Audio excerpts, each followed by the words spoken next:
So a few videos ago, I mentioned that I'm mostly focusing on black and whites. I want to go through one of my photos and show you not so much how I do it, but why I prefer Photoshop over Lightroom. I understand that Lightroom is much simpler than Photoshop, but the results you get from Photoshop over Lightroom are just so much better. Granted, you have to take the time to get the effect you need, or the effect that you want.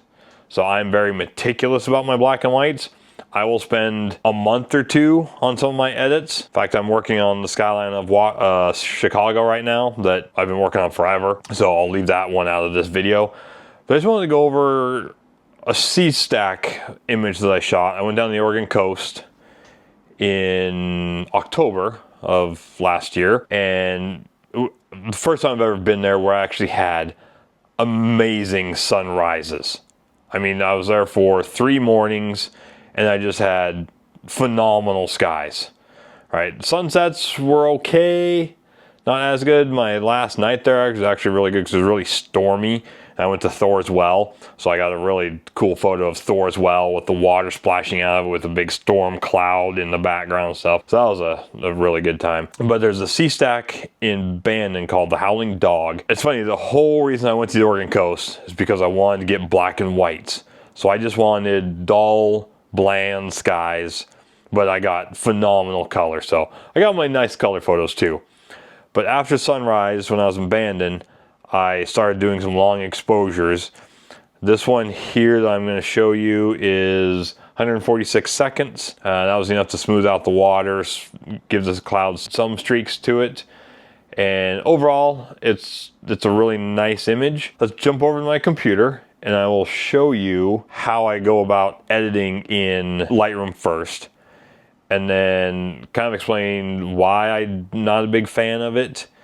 And then I'll explain, or then we'll jump into Photoshop and I'll show you how I actually edited the image. Okay, so here we are in Lightroom, and the first thing, so not so much first thing, but the important thing about black and whites is when you're in Lightroom, you come up to the black and white button over here, see it does this. Don't go to the black and white mix and make adjustments here. The only thing I've discovered this is good for is ruining your photo. So, and I see a lot of black and whites online and stuff that are like this. I don't know if it's the people just don't know how to avoid it. But what you'll do is because the sky's normally blue, you'll drag the blue slider down to darken the sky. Well, look what you just did, right? See how blotchy the sky just got? I mean, obviously I'm over exaggerating. That's the problem with this black and white mix adjustment layer or tool. And even in the water, right, it's all blotchy and the sky is horrendous. So avoid using that. In fact, the best way to go about editing black and whites in Lightroom is just with a bunch of different little masks. And because what you can do is like, okay, let's drag the blacks down, but then now you've blackened all the sea stacks and you have to lose the detail. Let's bring the whites down, maybe open up the shadows from there, bring the highlights down, but it just doesn't make a good image. So let's zero all those back out. So what you want to do is just start with some masking. A good way to do it is say, so my biggest problem is just the super brightness of the lower sky. So if you just choose a range, hit luminance, and then just click in there, then it'll bring up all this. We can bring the brightness of that down a little bit. So let's bring our highlights down, drop our whites. But you gotta be careful because you still want the detail in the clouds. And that's where I run into a problem with Lightroom. And you can see what it's doing here. So that may just not work.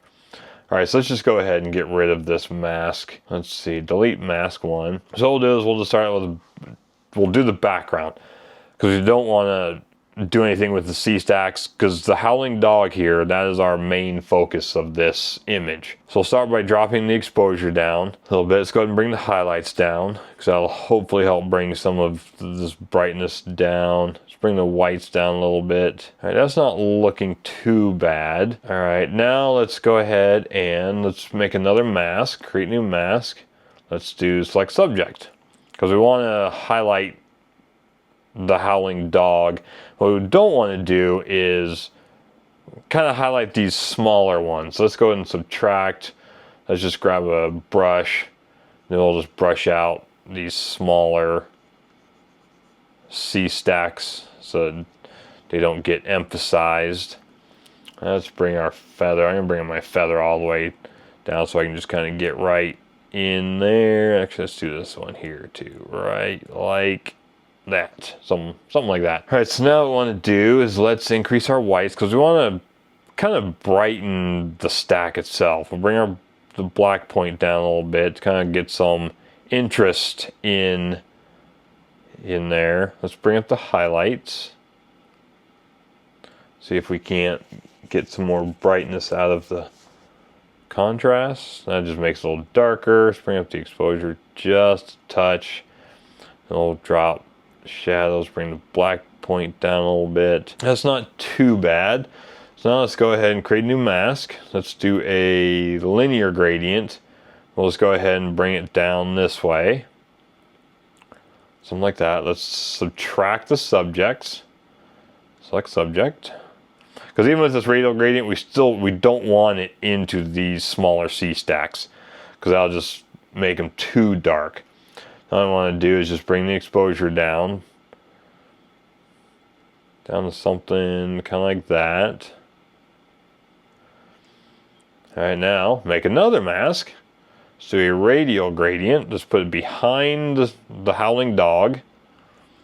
Because we want to make it look almost like the sun is setting right behind the howling dog. Let's go ahead and subtract.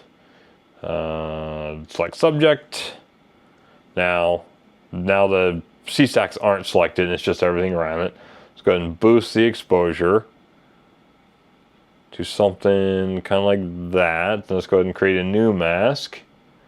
What we'll want to do here is a radial gradient. We'll just put it out in front of the howling dog here. Something kind of like that. Bring up the exposure just a touch. Okay, then something like that, right? That's kind of what I always go for in my black and whites, emphasize the subject. The biggest problem I see with black and whites is people make an image of just shades of gray. And then you don't know what you're looking at. I don't know, it just kind of bothers me when people do that. Because that's not how black and white's supposed to be. You need a subject. You need something to be your focal point. And so like with Lightroom, you can see how it just didn't do a good job around the edges of these C stacks.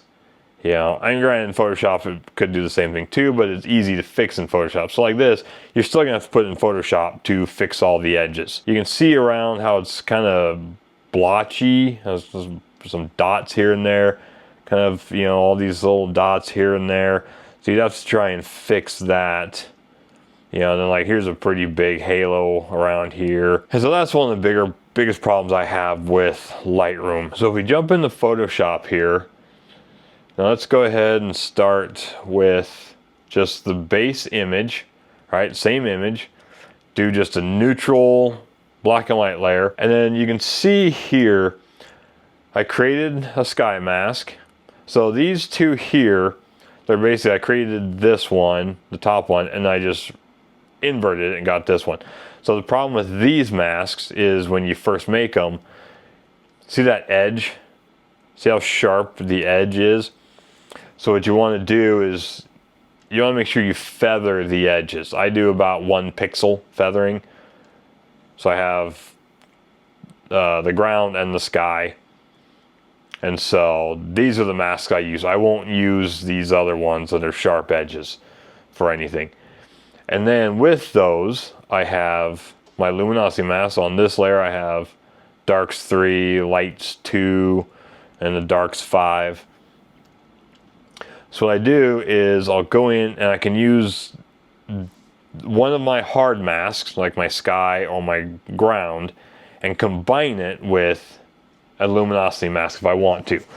So what we'll do is, you know, so you can see here, this is just a low-key adjustment to just the sky, but you can see it still kept all the detail in the clouds.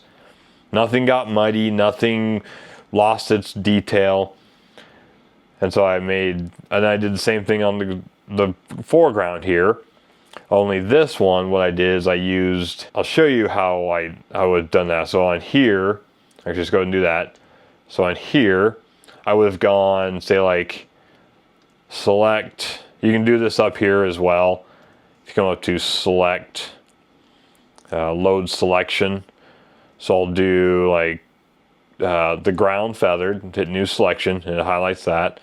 And then you do it again, load selection. And I'll do like the darks 3 copy, and it's intersect.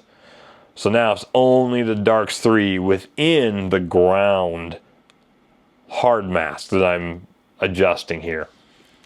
We'll go ahead and delete that because I've already done all that. So you can see the difference here. But it didn't touch the sky. It touched just the water and the sea stacks.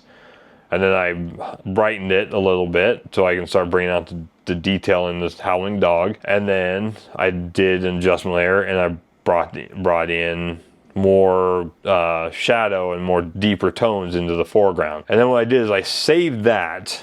That's like how you can see up here, howling dog black and white.psp.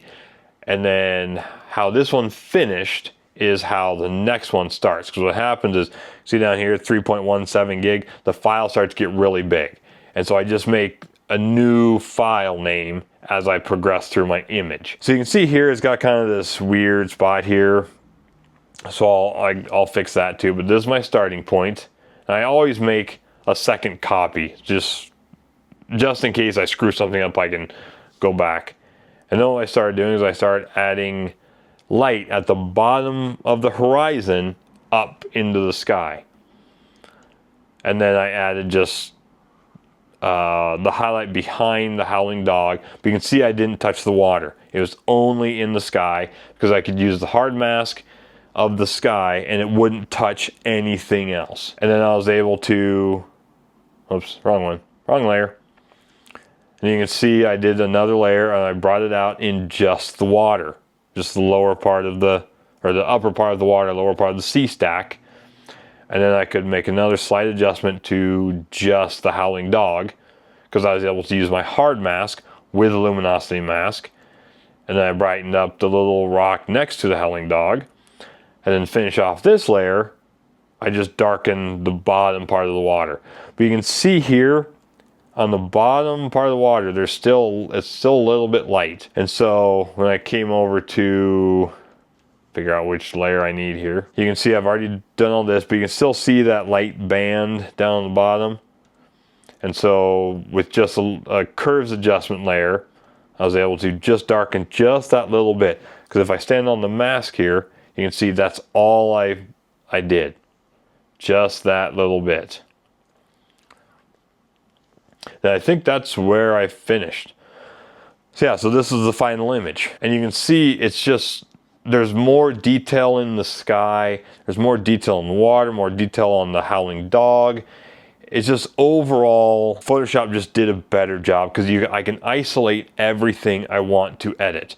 All through making hard masks, through hard masks with luminosity masks. For me, it's just a better way to edit. I get the Lightroom's easier and it's easier to use overall because it does take a lot of time to make your hard masks, right? That's the hardest part about editing in this style, is making all your hard masks for everything. There are tools and stuff to use to create your masks, and I can go over some of those in another video. This video is already getting kind of long. But if you have any questions, feel free to leave them in the comment. I'll answer any questions about black and white images or editing or how I create my mask or anything you want to know. Go ahead and leave that in the comment section. Don't forget to like and subscribe and ring my bell and sell spots in my Oregon Coast workshop.